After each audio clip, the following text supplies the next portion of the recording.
Hello everybody, welcome to our third episode. In this episode we're going to look at consumables such as boosters, utilities and food. We're also going to have a look at the trading post and our account vault. I'm going to cover the dodge tutorial, leveling rewards, gathering and ultimately reaching level 10 so that we can begin the personal story. I hope you enjoy. Thanks for watching. So now that we're back into the game again, first thing that I want to really talk to you about are different leveling buffs that you can apply, and also other items that you can get, such as boosts, gem store boosts, utility buffs, and also food. So in my inventory I've actually got a collection of these things that I've gained from within the game.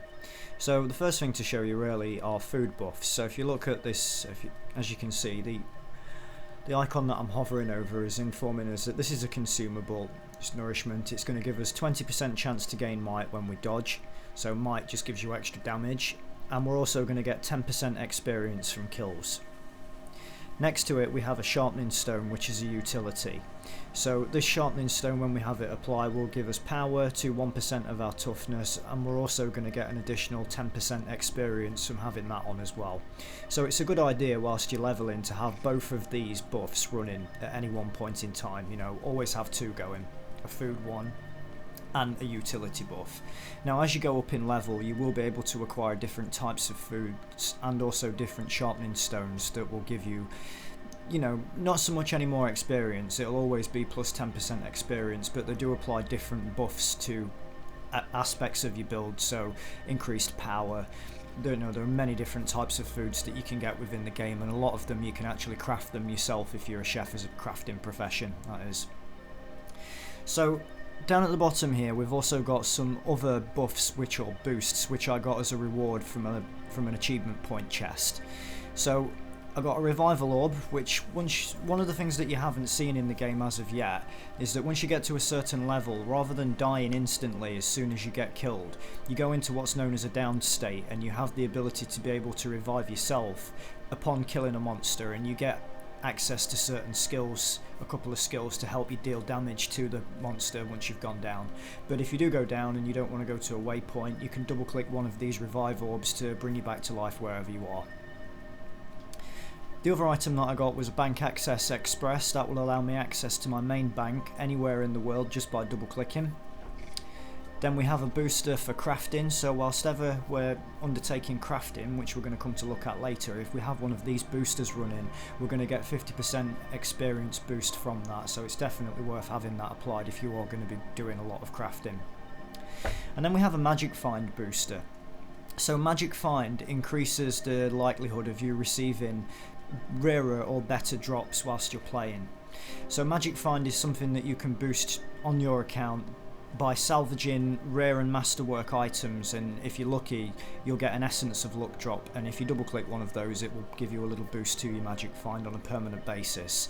But a Magic Find booster will apply plus 50% Magic Find boost to your account for 1 hour.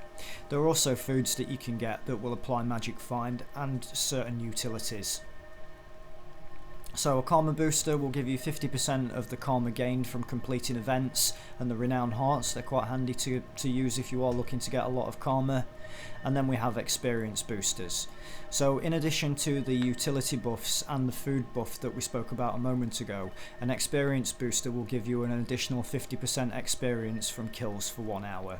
So the way to go, if you have got some of these available, have an experience booster running and also your food and utility, and that will give you an additional 70%. Now there is also another way that you can gain boosts to your Magic Find, to your experience and so on, and that's known as a guild bonus.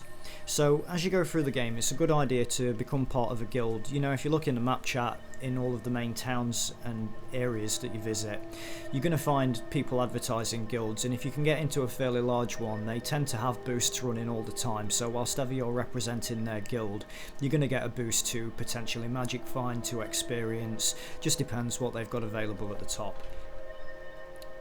That's something that I hope to be able to show you a little bit later on. So I've got all of the items in here that I need to apply these boosts, but when you first get into the game you know, if you've got the heroic edition, you're going to end up with 10 experience boosters, but you might want to be able to get hold of some some food that you can consume, and also some utilities like a sharpening stone. So there are a few different ways of getting those. So the foods and the sharpening stones, or utilities, you can acquire those through crafting. But crafting is one of those things that you're probably not going to want to start doing until you have actually gathered some materials to start crafting with, because you can gather materials throughout the world, and that's something that I'll show you during today's episode. But at the same time, you can also buy them directly from the trading post. So the trading post is accessible at the top just here. Now, the first page that it takes you to is actually the gem store, and this is where you can buy the boosters from. If you go onto the boosters section, as you can see, you can buy any one of those boosters that we've just spoken about, and a few additional ones from here for a certain number of gems. You can buy gems directly through here. You will also find gem cards available on various different websites. But to move away from the gem store for a second, down where we have the trading post icon, this is where we can search for everything that's available within the game. You know, if you want to buy new weapons, armor. But if you're after boosts or, you know, buffs for magic find, food and so on, you're going to go to other, and in here you'll find that we have food effects, where you can buy applicable ones. You can even sort it on your level, so if you have it on level 0, these are all the ones that you'll be able to go for straight away. But you do find that they go up in chunks, so we've got some level 5 ones, some level 10 ones and so on. And they all have different effects. You can see this one that I'm hovering over, plus 20% power, 10% experience from kills. Utilities, this is where you're going to see the sharpening stones. Also quite a few other potions that you can apply that will give you additional damage against certain creatures, and also 10% experience from kills. So, you know, have a look through here and just find something that you want to go for. You know, if you're just going for purely experience, you're probably just going to want to go for the cheapest ones on there and keep a few in your account whilst you're running around. So I'm not going to buy anything from here, but what I am going to go on to do is show you how you can find a Black Lion outlet to be able to collect your items that you've bought. So whenever you buy anything or sell anything through the trading post, you have to collect it from a delivery box, and you'll notice that with my icon I've got a little exclamation mark next to it, and hovering over it showing me I've got some coins to pick up. So all of the main outposts or towns that you visit will have a Black Lion merchant, and it's just a case of going up to them and interacting to be able to collect all of your items. So we started off at the beginning right next to the main Norn outpost, which is a city called Holbreck. So if we go into Holbreck, we'll be able to find loads of crafting posts, different crafting stations depending on our profession. They're all located within a similar area.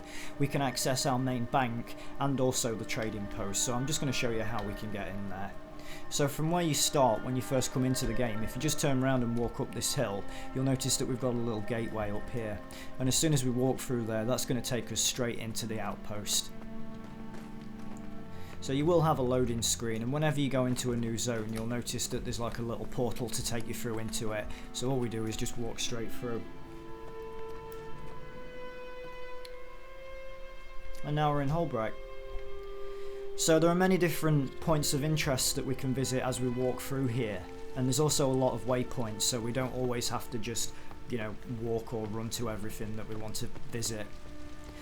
As well as being able to complete or undertake map completion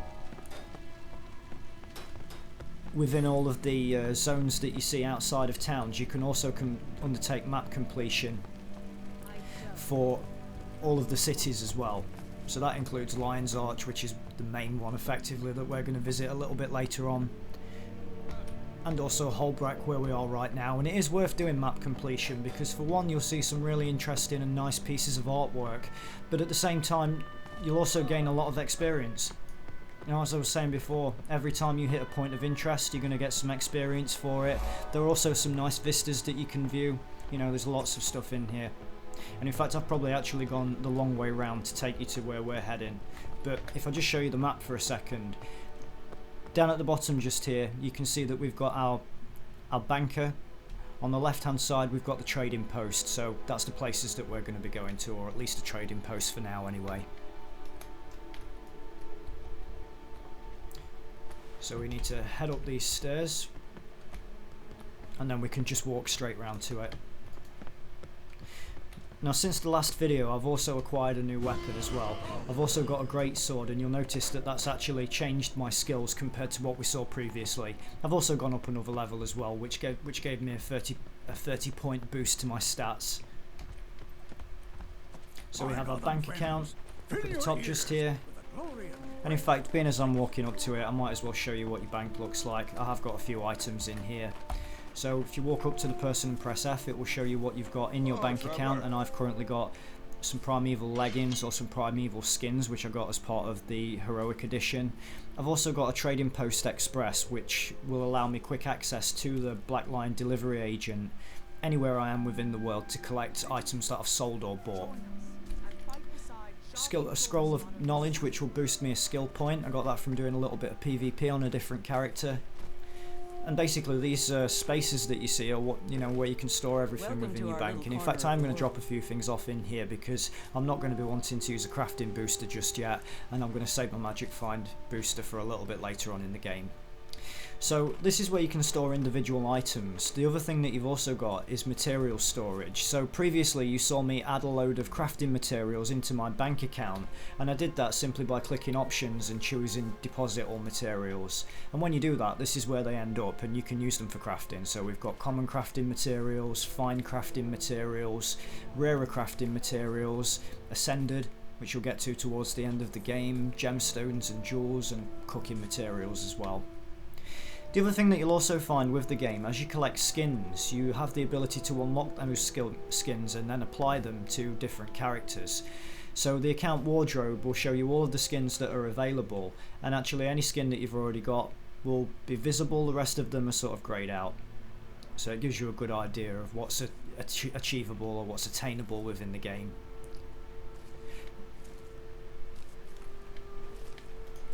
Okay.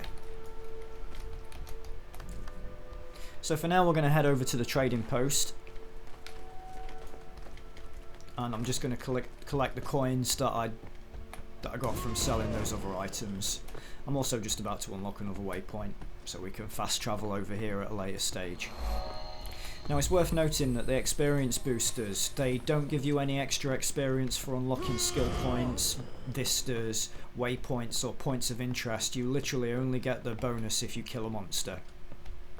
So if you have them run, if you have all the boosters running whilst you're outside exploring, killing things, you will find that you do level up quite quick, which is good because we want those extra skills. So as you can see, we have trading post with the scales above their heads. We just press F to interact, and then down at the bottom we have the option to collect anything that we've sold. If we have bought anything, in fact actually I'm going to buy some more food buffs whilst I'm here. Just go for something low and cheap. Okay, that'll do. Grumble cake, that'll be fine. I'll have 10 of those. I could buy it instantly, or I could even put an order in, try and get it a little bit cheaper. And then I'm just going to take all of those and I can use them whenever I need to. So it's worth having a walk around here and having a look at all of the points. We've got another unexplored, undiscovered point of interest down at the bottom here, so I might as well just walk up to that and get the experience as we're going through. You will find as you walk around, just have a look at the artwork. They've made a really good job at designing this game, and you find many beautiful areas as you go through. It's also worth talking to people and just standing around and watching the conversation that happens. There's so much idle dialogue as you go through this game, it's unbelievable. Some of them say some funny and interesting things. Here's a guy that we can talk to if I press F. As you can see, this is my first visit to Holbreck. I have to admit that it takes my breath away. Only one other time have I ever seen anything so magnificent. So you get the option to be able to continue the conversation. What was that other time? It was the far north. I stood at the edge of the vast body of frozen water, and there before me a floating ice ship. It was a Coden city, and my mouth fell open in awe. How big was the floating city? Never seen anything like it. It towered over me, easily as large as Holbreck, and yet it floated in the water like a glacier. What were the Coden like? They were incredible. They stayed in their bare form, armoured and armed, as if it were their natural form. I could hear them calling one another across the ice scape. Their voices echoed. Did you approach them? No. They didn't look hostile, but such a vast ship could house thousands of them, and I wanted to consult with the elders before meeting them. a wise decision. Now the Kodan are something that we get to see a little bit later on in the game. As we progress through our story, Kodan are basically big bears and they live in the northern areas just up here. So you'll notice that for each area we have an appropriate level guide next to it. So my current character only being level 4, I don't think I'd make it to that particular area just yet. But as you can see, there are many areas around here where we can go that are appropriate levels. You know, we've got one down here in Ascalon, we've got one across here in Kryta, and we've got a couple on the eastern side. So we've got Jungle, and we've also got down here on the Tarnished Coast. So they're all areas that we will be visiting just whilst we're going through our leveling.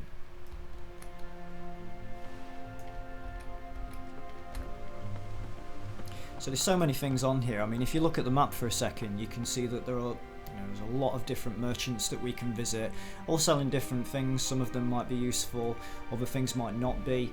But we are getting pretty close to starting our personal story now, so I'm going to continue to level this character up to 10, and then once we get to that point we'll begin the personal story and you'll get to see some more cutscenes and we'll start our journey through the world.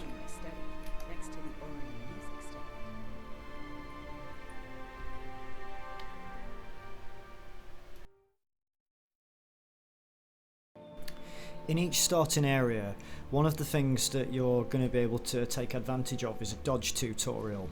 So I mentioned this in one of my previous videos, but dodging is a really important part of the game because this can make the difference between you getting killed or one-shotted by a monster and you actually evading the attack. So it is something that you want to try and get used to as soon as possible. So each starting area now you are going to find a dodge tutorial, and what you're looking for is this little icon on your map just here. Looks like somebody doing a forward roll. So as you can see, when you get close to it, in fact, it's actually just disappeared off the screen now. I'll walk away and go back to it. But as you walk up to the dodge tutorial, the game's going to show you what you need to do to dodge. So as you can see from this pop-up, dodge to avoid danger by pressing V key or double tapping a movement key. While dodging, you are temporarily invulnerable. The yellow endurance bar at the bottom just there is going to go down with each dodge. So you can do 2 dodges with a full endurance bar, but then it will have to charge up after time. So what we're going to try and do is dodge over the red rings that you see. And the other thing as well, in Guild Wars 2, wherever you see red rings on the ground, that means danger and stay out of the way. It's going to cause you some damage. So all I'm going to do is walk up to it and just roll through. In the centre we have a chest as a little bit of a reward for completing that dodge, but you're also going to have to dodge out of it again. So now that we've completed that, we're just going to simply dodge through, and again we managed to evade it.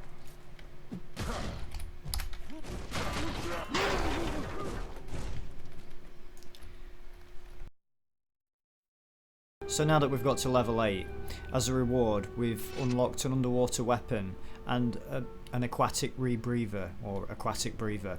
So this will now allow us to fight monsters underwater, as there is quite a lot of underwater combat in this game.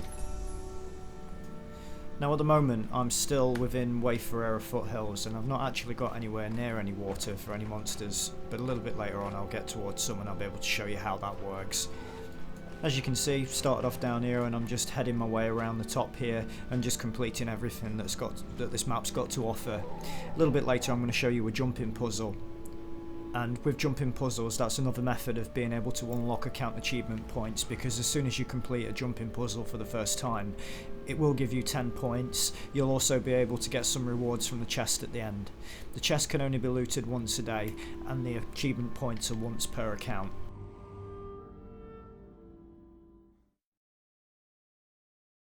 So I've just hit level 9 and I've been given a new reward, and this is now introducing us to the idea of gathering.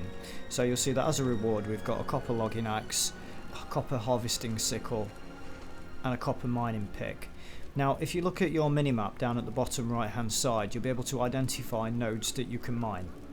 So we have wood that we can chop down and use for weapons and so on. We have different types of ore that can be mined and again used for weapons and also jewellery, and then a little leafy type icon that you see are generally vegetables or some sort of cooking ingredient that you can harvest using the sickle. So it's always a good idea to make sure that you've got some of these in your, at least assigned to your character, because you know you really want to be mining those wherever you see them, because as well as getting the item that you can use, either sell on the trading post or actually use for the crafting itself, you also get experience for harvesting things.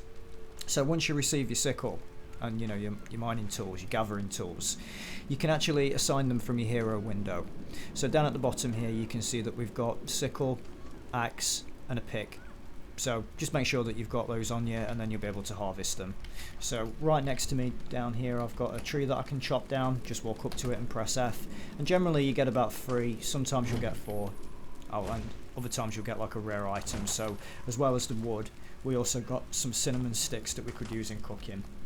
If I go a little bit further down here to where we've got the ore, I'll be able to mine that using the pick. Now actually I think that that is under the water, so I may need to jump off this little rock here and we'll have a look. And as you can see previously, I put an underwater weapon and a rebreather in place, and you'll see that I've now got underwater skills. Don't get the next one though until level 14.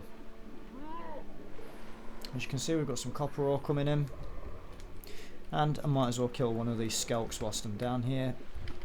I've got 2.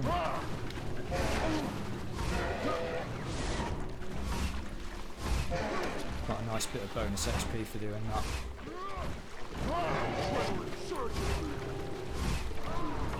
So if we pop up out of the top here, get back onto the dry land, there's a couple of things that we can harvest.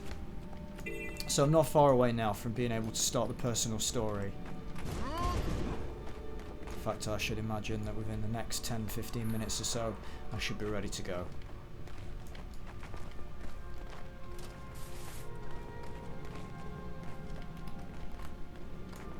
So carrots are one thing, but you also get herbs. In fact, actually this is one up here. We've got a herb seedling, and this could be anything. There's a lot of different items. Some of them are worth quite a bit of money on the trading post, so if you're not planning on doing cooking as a profession, you might want to sell everything. Now what you will just notice is that I've picked up an item and I've got no room left in my inventory.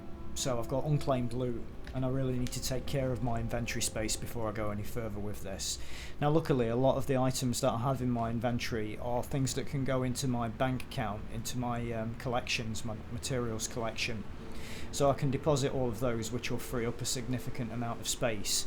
But if you're full up with weapons, you may need to decide if you want to sell them on the trading post or actually salvage them. So merchants sell salvage kits, and most items that you pick up can be broken down into its base ingredients.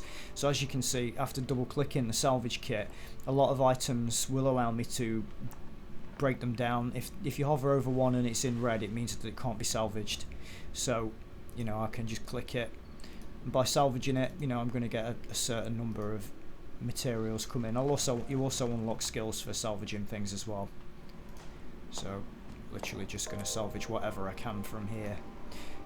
To start off with, you'll probably find that a lot of the things that you get, I also got a die as a reward for my personal story, and I've also gone up some magic find. I'm just going to clear up my inventory space, and then we'll continue leveling up.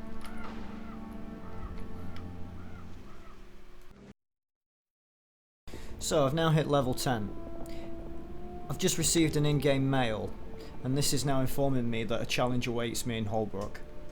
So the message says, "Hail Slayer of Asalmir, I heard of your victory in the Great Hunt, and Earl Stagulkin herself recommended I contact you. I have a challenge for you, one that will benefit us both, if you're willing to meet it. I await your arrival at Might and Main in Holbrook. But glory awaits for no Norn. Come see me, and I guarantee both our legends will grow. Bergharth the Blacksmith." So this is now informing us to head over to Holbrook, and you'll notice that on our mini-map we've now got a little green star indicating that's where we need to head to. Hovering over there is showing us what the title of the mission is, so this is a weapon of legend, and if we look at our compass at the top here, again that's directing us over to that content. We've also gained our final skill, Rush, which will charge and strike our foe. But before we head over and start our first personal story quest, we're just going to have a quick look at what the reward is. So level 10 reward, personal story unlocked, an additional skill, and it's also informing us about vistas. So I've purposely held off from showing you vistas up until we have the icon for it unlocked on our map. So one of the things that you'll see now is that in various areas of the games we have these undiscovered vistas, and if you walk up to it, it's going to show you a really nice cinematic, which actually make pretty good screenshots on desktop wallpapers as you're going through the game. So they're now other things that we can achieve as we're going through. So I'm going to make my way back over to Holbrook now, and then we can start the first part of our personal story.